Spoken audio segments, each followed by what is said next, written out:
Oke, koi lover semuanya, selamat datang kembali di channel Kang Amin. Di video kali ini saya akan membahas tentang perkembangan ikan koi di tempat saya yang saat ini sudah berumur 8 bulan di kolam saya. Nah, kondisi yang terakhir saat ini ada trickle filter di kamuflase dengan tanaman rambat.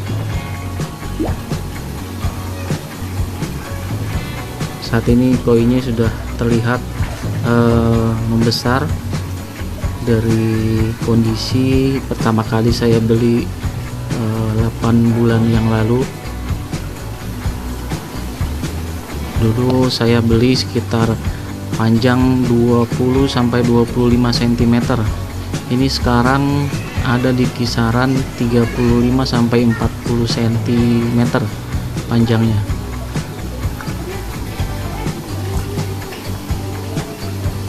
Kemudian ada yang tanya, ini ukuran kolamnya berapa sih?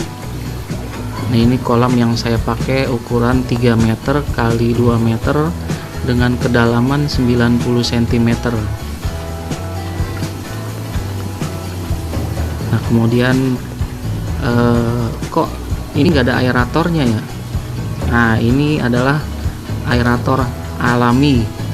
Jadi saya memanfaatkan sistem aerator gelembung udara dari air buangan dari chamber air bersih di filter, ditembakkan ke kolam sehingga membentuk gelembung-gelembung udara. Jadi tidak perlu membuat aerator tambahan. Kemudian di sebelah kiri ini ada pipa skimmer. Seperti kita tahu, ikan koi itu mengeluarkan lendir ya.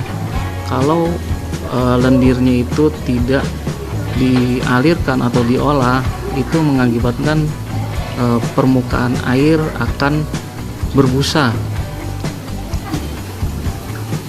Jadi fungsi skimmer menyaring busa dari permukaan air yang dihasilkan oleh ikan koi itu kembali ke dalam filter, diolah di dalam filter, di chamber filter tersebut. Tampak permukaan kolam bersih, tidak ada busa yang dihasilkan dari lendir ikan koi tersebut, sehingga kita sendiri sebagai pemilik akan menikmati, benar-benar menikmati ikan koi piaraan kita. Ikannya udah cukup lumayan besar, ini baru 8 bulan saya piara.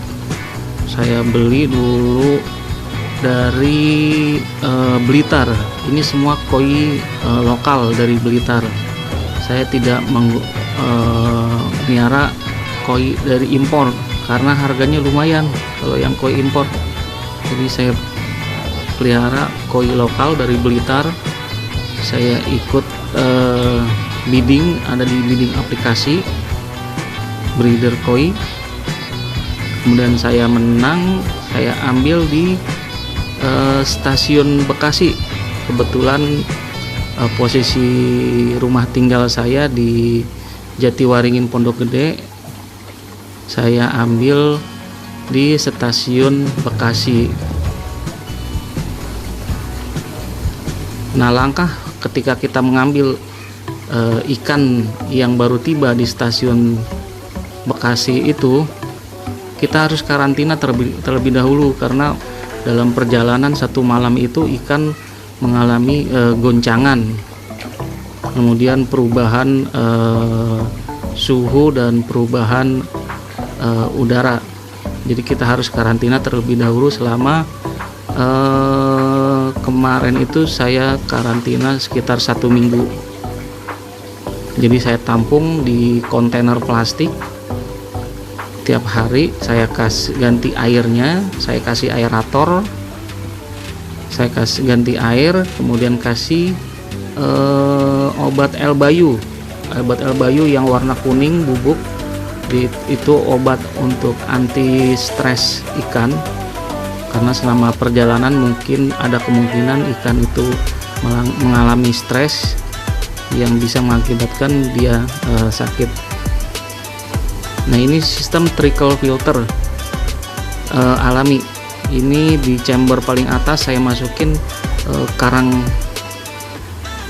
batu karang, pecahan karang jahe yang paling atas, kemudian bak kedua dari atas juga karang jahe, yang ketiga spon atau biobol, kemudian bioblocks. Tampak air sekarang jadi jernih alami.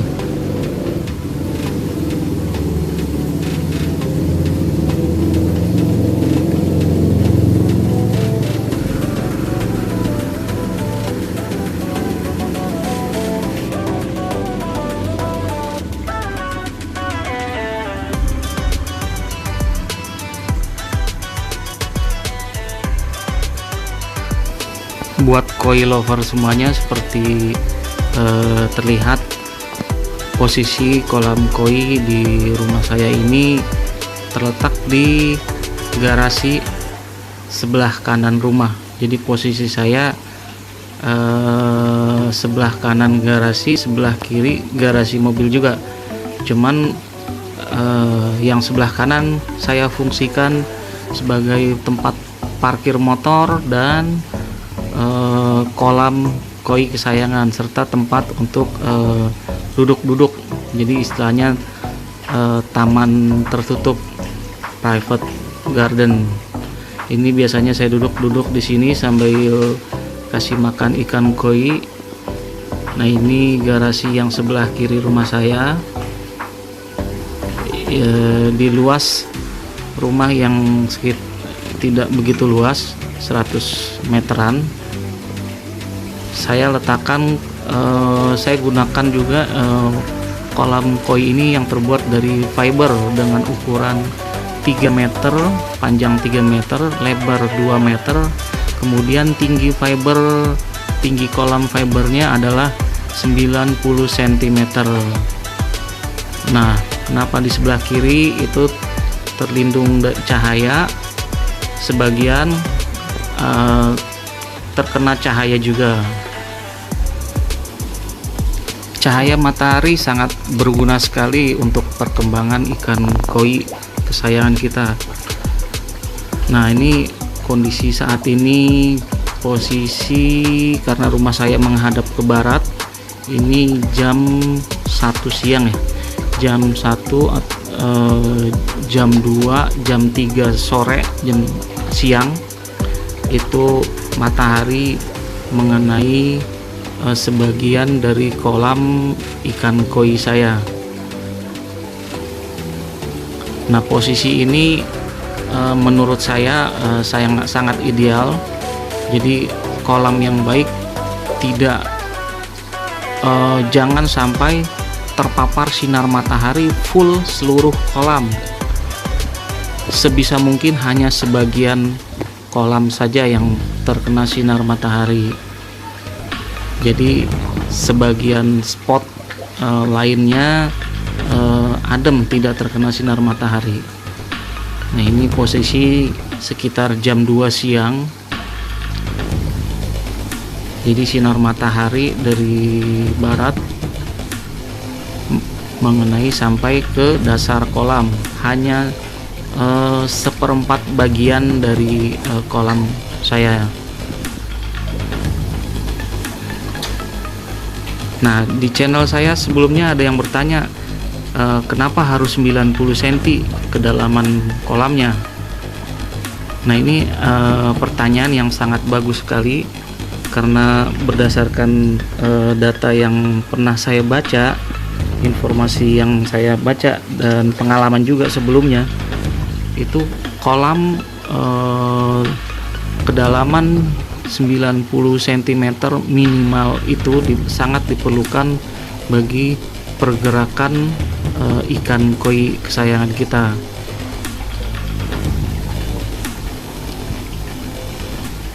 Selain itu, pengaruh dari kedalaman akan terhadap suhu. Jadi ketika suhu matahari panas, ikan bisa menyelam di bagian dasar dengan suhu yang lebih rendah dari permukaan atas. Dan sebaliknya, jika keadaan cuaca musim penghujan, itu suhu di bagian permukaan air akan dingin. Si ikan itu akan berenang di bagian dasar kolam dengan suhu yang relatif lebih hangat dari permukaan atas. Itulah sebabnya kenapa minimal kolam koi yang ideal itu minimal 90 cm. Kalau lebih dalam lagi itu lebih bagus.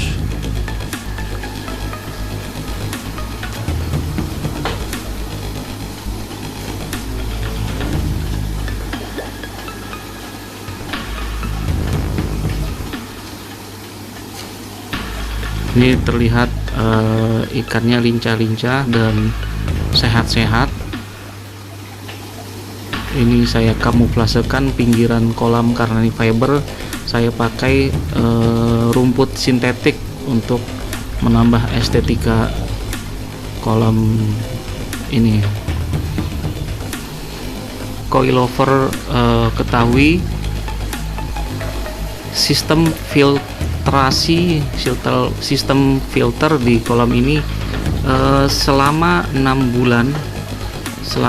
bulan atau 8 bulan ini saya belum pernah sama sekali mengganti filter di dalam chamber filter kolam saya ini, dan terlihat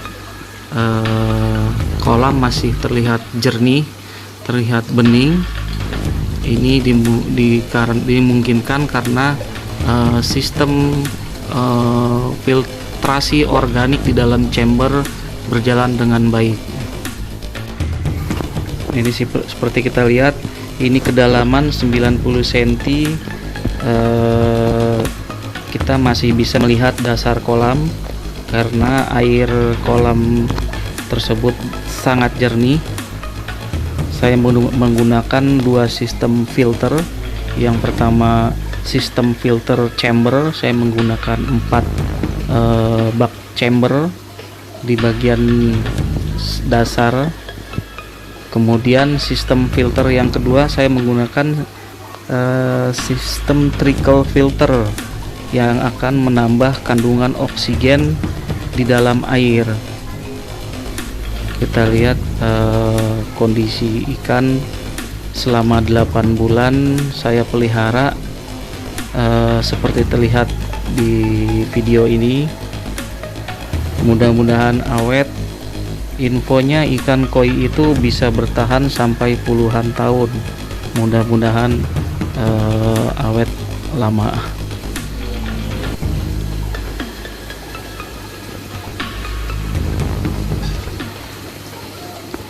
Nah, balik lagi ke sistem aerator. Saya tidak menggunakan pompa sistem aerator. Yang saya gunakan adalah air balikan dari chamber bersih yang mendorong air bersih ke kolam sehingga membentuk gelembung-gelembung udara alami akibat percikan air dari chamber air kolam yang bersih itu.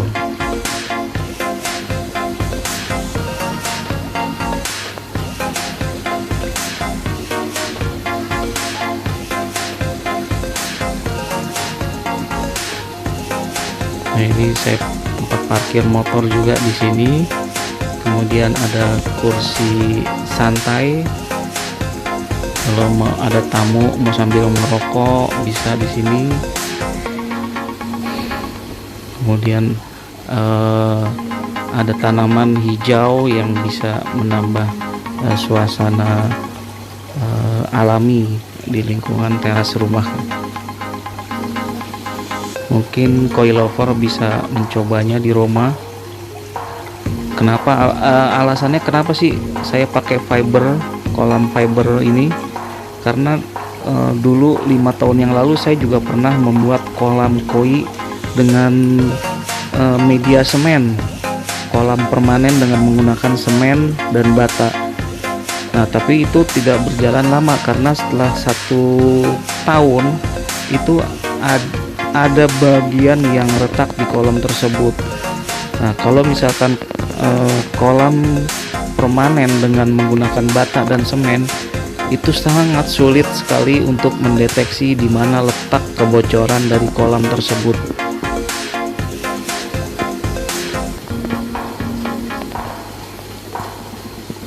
Nah, ini saya menggunakan kolam bak fiber. Mudah-mudahan tidak bocor, karena ini sudah 8 bulan running well sistem filtrasi di kolam koi saya ini. Untuk sistem trickle filter tersebut yang tampak di video ini, saya juga membuat tutorial cara membuat sistem trickle filter sendiri yang bisa koi lover sendiri buat di rumah dengan bahan-bahan pot tanaman, kemudian pararon dan sebagainya.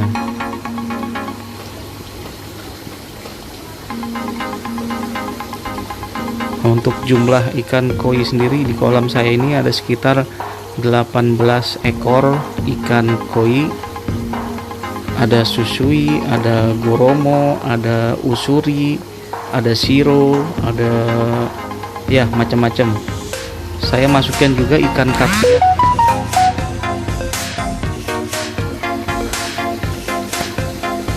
Ikan kapiat berfungsi untuk makan kutu-kutu air atau binatang yang tidak diinginkan. Kemudian saya masukkan juga ikan Sumatera.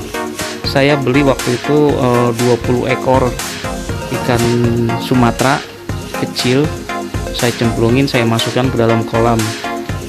Fungsinya sebagai pemakan kutu air jika ada kutu air di dalam kolam saya ini. Mungkin review kolam saya ini yang sudah saya gunakan 8 bulan ini bisa berguna buat koi lover semuanya yang berniat untuk membuat kolam koi atau ingin memelihara koi sendiri di rumah. Selamat mencoba.